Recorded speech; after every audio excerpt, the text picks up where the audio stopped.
अस्सलाम वालेकुम स्टूडेंट्स। तो कैसे हैं आप लोग? अच्छा, सोमनाथ की फ़तह क्या है? ये मौलाना मोहम्मद हुसैन आज़ाद ने तहरीर किया है। अच्छा, सोमनाथ की फ़तह में आपने महमूद गज़नवी और सोमनाथ का मंदिर और ये सब पढ़ा होगा। अब ये क्या है, थोड़ा सा डिटेल में वो देख लेते हैं, वो मैं बता देता हूँ। जैसे सोमनाथ एक महमूद गज़नवी, ठीक, महमूद गज़नवी के एक जासूस थे जिनका नाम था हसन महमदी। ठीक है, हसन महमदी ने महमूद गज़नवी को आके बताया कि एक सोमनाथ का मंदिर है जो बेइंतहा बड़ा है। उसमें उन्होंने पूरी इसकी तफसील बताया और ये तक बताया कि उसमें इतने ख़जाने हैं कि अगर हम उन ख़जानों पर उबूरियत हासिल कर लें तो हमें बहुत अच्छा खासा माल गनीमत मिल सकता है, क्योंकि इस्लाम में जहाद के बाद जो आपको माल मिलता है उसे माल गनीमत कहते हैं। ठीक, तो महमूद गज़नवी को आके उनके जासूस हसन महमदी ने ख़बर दी कि सोमनाथ पे क्यों ना हम हमला कर दें, चढ़ाई कर दें। वहाँ पे इतने सारे बुत हैं, इतना हीरे जवाहिरात, इतना था कि आप लोग सोच भी नहीं सकते। ठीक, तो वो बताते हैं। तो उन्होंने सोचा, क्योंकि इस्लाम में तो जहाद की इजाज़त है, तो महमूद गज़नवी ने सोचा चलें जहाद करते हैं। अपनी फ़ौज के साथ एक बड़ा सा लश्कर लेके महमूद गज़नवी निकल गए सोमनाथ के मंदिर की तरफ। तो वहाँ जाके उन्होंने रास्ते में उन्हें बहुत सारे रेगिस्तानी इलाके, बहुत सारे जंगलों से गुजरना पड़ा अपनी फ़ौज को लेकर। उस वक्त गाड़ियाँ या जहाज़ ये सब तो थे नहीं। उस वक्त वो घोड़ों पे, ऊँटों पे सफ़र करते थे, तो ज़ाहिर है रास्ते में गर्मी सर्दी सब कुछ मिला। यहाँ तक कि उन्हें बड़ी मुश्किलात भी पेश आई, पानी ख़त्म हो गया। मुश्किलात से होकर वो गुज़रे और पहुँचे सोमनाथ के मंदिर। अब वहाँ पे पहुँच के जब वहाँ पहुँच रहे थे तो वहाँ के लोगों को ख़बर मिल गई कि महमूद गज़नवी अपनी एक बड़ी फ़ौज के साथ, बड़े लश्कर के साथ सोमनाथ पे काबिज़ होने आ रहा है, सोमनाथ पे हमला करने आ रहा है, अपनी फ़ौज के साथ चढ़ाई करने आ रहा है। तो उन्होंने, वो ख़बर पूरी फैल गई सोमनाथ में। तो लोगों ने जो है, जब बड़े बड़े लोगों को वहाँ के पता चला, कासिदों को, तो उन्होंने महमूद गज़नवी को धमकियां भेजना शुरू कर दी कि ये डरें और भाग जाएं यहाँ से। लेकिन महमूद गज़नवी ताकतवर फ़ौज रखने वाले बंदे थे, तो उन्होंने उन लोगों की बात पर अमल ना किया, नहीं सुनी उनकी। उन्होंने चढ़ाई करने का फ़ैसला कर दिया। उन्होंने जिस दिन वो सोमनाथ पहुँचे, उन्होंने उस दिन आराम किया और दूसरी सुबह होते ही उन्होंने सोमनाथ का जो एक किला के अंदर मंदिर था, और वो इतना बड़ा था कि उसके बारे में अभी हम थोड़ा सा डिटेल में बता भी देते हैं कि सोमनाथ का मंदिर का या आपका टेम्पल तो नहीं, जो किला था वो कितना बड़ा था। ऐसा था कि वहाँ पे तकरीबन 2000 पुजारी, 2000 या इसके करीब के पुजारी हर वक्त पूजा पाठ में लगे रहते थे। वहाँ पे सैकड़ों नाचने गाने वाली लड़कियाँ भी मौजूद होती थीं, बहुत हसीन लड़कियाँ। उसके अलावा बाकी जो ऐसा था कि बहुत सारी लड़कियों की शादी नहीं होती थी, वो वहाँ पे भेज दिया करती थी। इसी तरह जो आपका सोमनाथ का जो टेम्पल था या उसको आप किला जो था, वो 56 सुतूनों पर कायम था। ठीक, इतना बड़ा मंदिर था कि उसके अंदर धूप आने की जगह तक नहीं थी, मतलब धूप कहीं से आ ही नहीं सकती थी, हर तरफ में से कहीं से भी।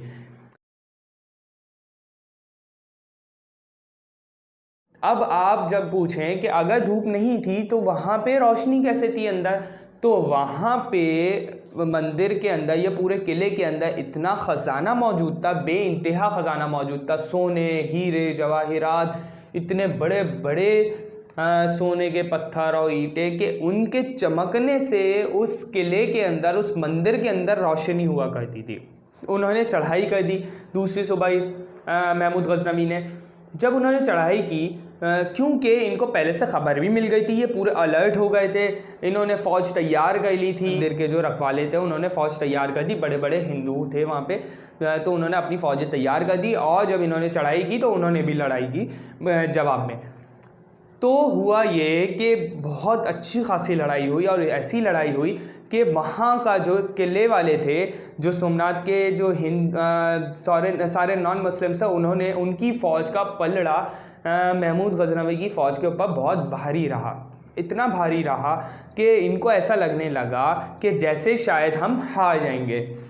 खैर लड़ते लड़ते हो गई रात जब हुई तो हुआ ये कि सब ने रात की वजह से आराम करने का फ़ैसला किया और लड़ाई वहाँ पे हो गई बंद, ताकि हम दूसरी सुबह दोबारा से लड़ सकें, थोड़ा आराम कर लें। रात हो गई।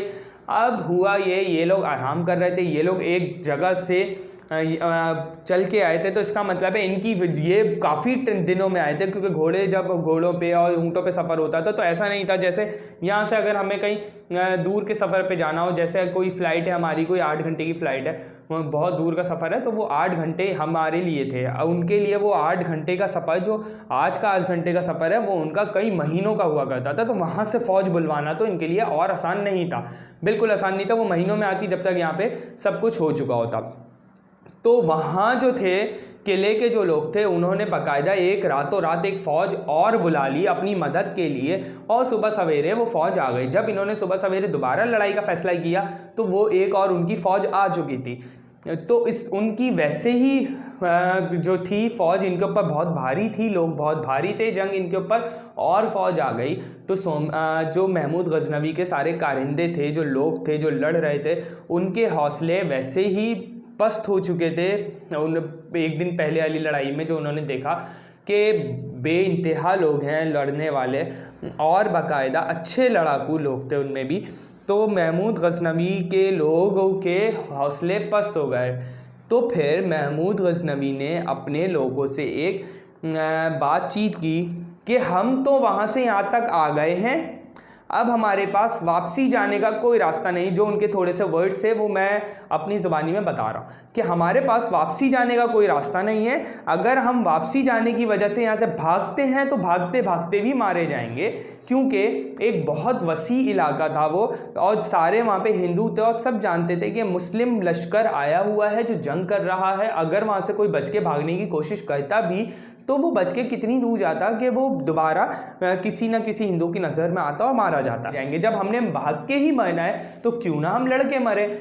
तो उन्होंने लड़ने का फ़ैसला किया, और इस छोटे से ख़िताब के, महमूद गजनवी के इस छोटे से ख़िताब की वजह से उनके जो लोग थे जिनके अंदर हौसले पस्त हो गए थे, वो ये समझ रहे थे कि बस हम मारे गए या हार गए लड़ाई, तो उनके हौसले और ज़्यादा मजबूत हो गए। उन्होंने कहा ये बिल्कुल सही बात है कि हमने भाग के भी मरना ही है तो हम क्यों ना लड़ के मरे। तो उनके जब हौसले पुख्ता हुए तो उन्होंने इसी वजह से लड़ाई की, और दोबारा से लड़ाई की, और फिर अल्लाह ताला ने उनके अंदर हौसला भी डाला और अल्लाह ताला ने मदद भी की। तो वो लड़ाई at the end Mahmud Ghaznavi का लश्कर, जो मुस्लिम लश्कर था, वो जीत गए। और फिर ये हुआ जब वहाँ की फ़ौज और सोमनाथ के जो लोग थे, जो कासिद थे, जो फ़ौज थी, जब वो हार गई, महमूद गजनवी फिर किले के अंदर दाखिल हुए, किले से फिर टेंपल के अंदर दाखिल हुए। और मैंने बताया कि इतने लोग किले के अंदर थे, तो कितना बड़ा 56 सतूनों पर किले एक तामीर था, उसके अंदर मंदिर था, मंदिर के अंदर ही 2000 पुजारी हर वक्त हुआ करते थे, 500 नाचने गाने वाली लड़कियां होती थी, और इसके अलावा 200 या 250-300 ऐसे मुलाजिम भी थे वहाँ पे। तो इतने लोग थे, तो इसका मतलब है मंदिर बहुत बड़ा था। उन्होंने दाखिल हुए किले में, किले से मंदिर में दाखिल हुआ, और मंदिर में जाते ही बुतों को तोड़ना शुरू कर दिया। यहाँ तक कि वो तोड़ते तोड़ते ऐसे बुतों की तरफ चले गए कि जिनके जो इतने बड़े बड़े बुत बनाए हुए थे, यहाँ तक सुनने में आता है कि वो 6-6 फीट ज़मीन के अंदर गड़े हुए थे और 10-10, 12-12 फीट ज़मीन के ऊपर थे। तो वो इतने लंबे लंबे बुत थे। फिर उन्होंने, महमूद गजनवी ने जाके जब जिससे वो बुत तोड़ रहे थे, वो जाके बड़े वाले बुत के ऊपर, बुत के कंधे पे रखा। तो मुसलमान जो हिंदू थे, वहाँ के पुजारी थे, वो तो उन्होंने अपनी हार तस्लीम भी कर ली थी और हार भी गए थे। अब उन्होंने पता था कि अब हम इनसे लड़ाई की बुनियाद पे कुछ नहीं रुकवा सकते। तो उन्होंने उनके हाथ पैर जोड़ना शुरू कर दिया महमूद गजनवी के, कि आप जितना चाहें अपना मुँह मांगी यहाँ से सोना, हीरे, जवाहिरात ले सकते हैं हमसे, लेकिन ये हमारे बुत, बड़े जो बुत थे, छोटे थे, तोड़ चुके थे, ये ना तोड़े। तो महमूद गजनवी ने इनकी ये पेशकश सुनी और जाके अपने कासिदों से मशवरे किए। तो एक नॉर्मल अगर जैसे कोई मुझसे या आप लोगों से मशवरा करे तो हम तो यही सोचेंगे ना कि भाई हम वहाँ से ठीक है हम पैसा ले लेते हैं, बहुत सारा पैसा ले लेते हैं, हमारी इकॉनमी जो है स्ट्रांग हो जाएगी और हमें ये जो इतना लड़ाई झगड़े वाला माहौल है ये भी ख़त्म हो जाएगा, हमें ज़रूरत क्या है। तो उन्होंने भी, उनके कासिदों ने भी यही मशवरा दिया कि आप इनसे हीरे जवाहिरात ले लें और ये लड़ाई ख़त्म करें, इनके बुत छोड़ दें, हमारे वैसे भी हम इस्टेब्लिश्ड हो जाएंगे।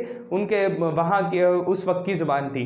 तो उन्होंने कहा हमारी इकॉनमी अच्छी हो जाएगी, हमारे पास हीरे जवाहिरात आ जाएंगे। लेकिन महमूद गजनवी ने उस वक्त एक डायलॉग क्या, एक बहुत अच्छा सेंटेंस बोला जो आज तक इस्लामिक हिस्ट्री में बहुत यादगार है या जाता है। उन्होंने कहा कि मेरे नज़दीक बुत फरोश होने से अच्छा बुत शिकन है, कि मैं बुत फरोश ना कहलाऊँ, मैं बुत शिकन कहलाऊँ, कि तारीख़ मुझे बुत फरोश के नाम से नहीं बुत शिकन के नाम से याद करे।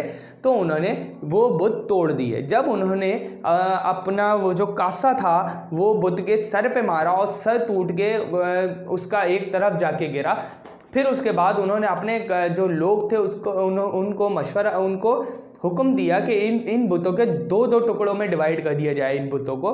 तो जब उन्होंने बुत तोड़े तो उसके अंदर से इतने हीरे जवाहिरात और ख़जाने निकले कि वो लोग देख के भी हैरान होगा, उनकी भी आंखें फट गईं कि इतने हीरे जवाहिरात के जितने वो ऑफ़र कर रहे थे उससे कई सैकड़ों गुना ज़्यादा थे, जिसकी वजह से आज हिंदू उन्हें डाकू के वर्ड से याद रखती है। एक ही सफ़ में खड़े हो गए महमूदो अय्याज़, एक ही सफ़ में खड़े हो गए महमूदो अय्याज़, ना कोई बंदा रहा ना कोई बंदा नवाज़। शुक्रिया, अल्लाह हाफ़िज़। इंशाल्लाह नेक्स्ट लेक्चर के अंदर हम फिर इसी तरह का कोई इस्लामिक टॉपिक लेंगे उर्दू का और वो डिस्कस करेंगे। जब तक के लिए अल्लाह हाफ़िज़।